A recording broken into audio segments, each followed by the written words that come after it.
Hey, what's up? Matt Wyatt here. Week 12 of the season, game number 11 for Mississippi State, a date in Fayetteville with the Arkansas Razorbacks. Let's take a look.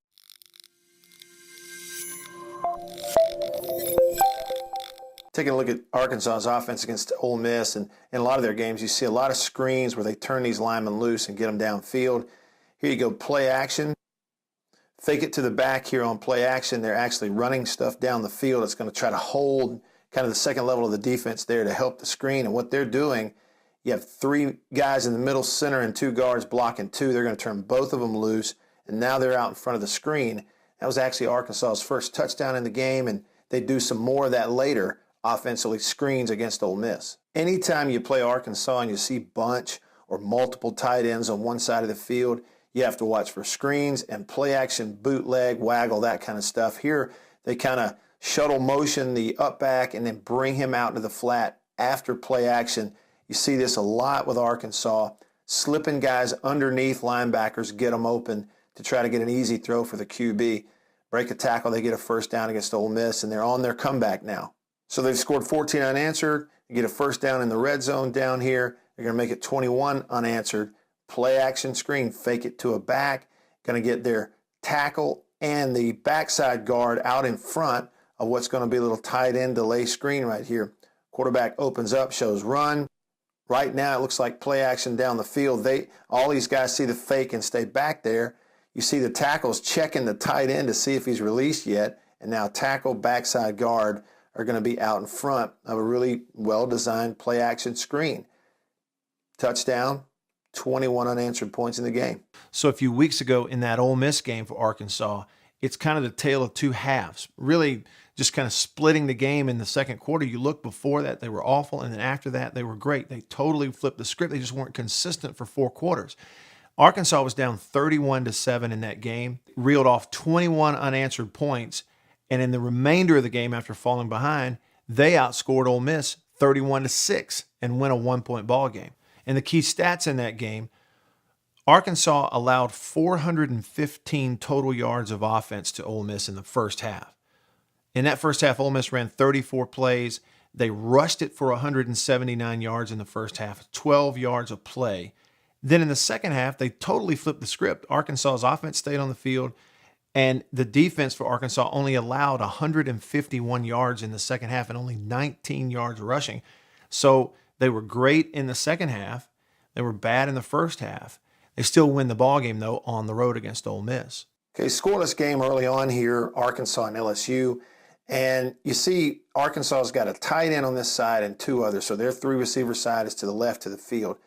You see how LSU lines it up. It looks like it may be some type of zone with a guy over top, but they're going to bring this guy off the hash. It's the only sack LSU had in the ballgame. This looks a lot like things that Austin Allen and others will see when they look at the film of Mississippi State, and that is rotate it to man, bring a nickel or a safety off the hash. Here, the quarterback would be responsible because the tight end is out in the route. He doesn't have a hot, hangs on to it, and takes a sack. Okay, LSU's first touchdown of the game came on a big, long throw, and watch what they do to the Arkansas defense. Motion everybody over. Now, this is a Matt Canada deal, but three receivers to the far side. Everybody initially lined up over here, so when they rotate it, all they're wanting to do is get a one-on-one for the outside guy, and they get it. They have to rotate to it, and he has no outside help.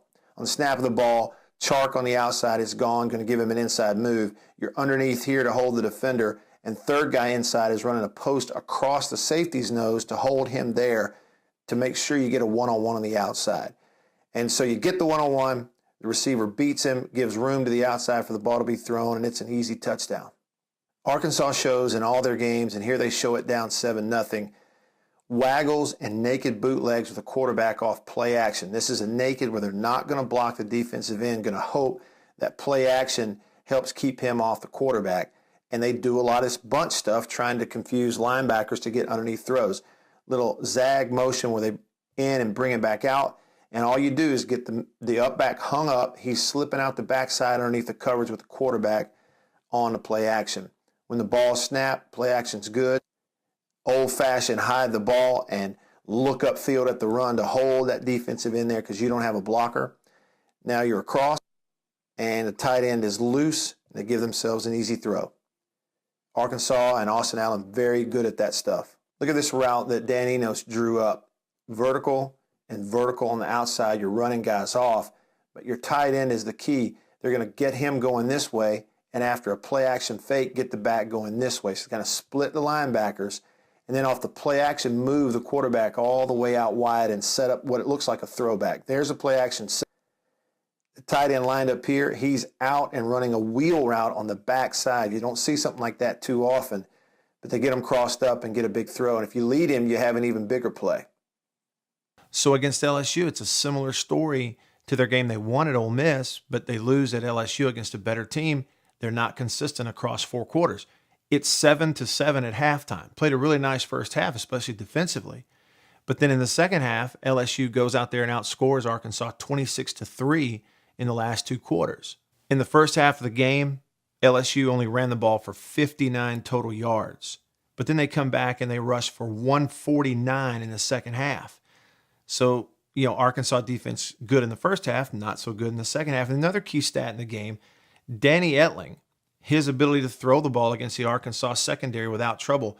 He only threw it 16 times, but he completed 11 of those, 11 of 16, threw 2 TDs, and only 1 time in the game did Etling ever throw consecutive incompletions. So a big reason why Arkansas's defense had trouble in the second half was the play of their secondary against the pass and not coming up and playing very physical against the run game. All right, so LSU had just that 59 yards rushing in the first half, but had the 149 in the second half. And here's an example of how they get it done. Right here, they're going to motion in, motion out, not really sure even why, because all this is a block down and kind of an outside power, bringing the center around. So center's going to snap it and pull here and look up the first guy inside. Responsibility of the up back is first guy outside, and they really do get it sealed off. Snap the ball. Here comes the center. See him stepping around the block. He's looking up this guy here, going to get him. Already have an angle of leverage here. You're going to have this nice hole for Darius Geis to get to the second level really quickly. And off screen, here's the other problem.